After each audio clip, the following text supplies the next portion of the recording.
को लिखी गई थी। नज़म का उन्वान है साले गुम या साले हासिल।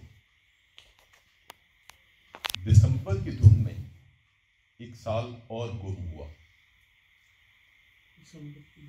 एक साल और गुम हुआ, और मैं साल के आखिरी दिन बैठा सोच रहा हूँ कि इस साल की लहर के पत्थर पर क्या लिखूं, साले गुम या साले हासिल।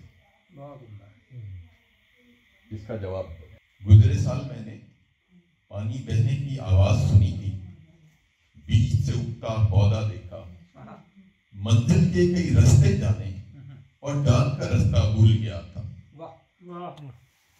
वक्त से उसको लड़ते देखा,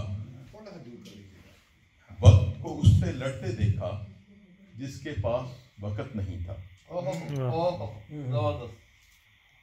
भूख परेशान, गम ताल्लुक, सूंदी खुशबू, आंख का आंसू, बेगर्ज मोहब्बत, सबको ही महसूस किया था। साले हासिल, साले हासिल। लिफाफे पर फिर मैंने लिखा साले हासिल, और वक्त की लहरों पर पोस्ट किया साले हासिल। बहुत बहुत बहुत बहुत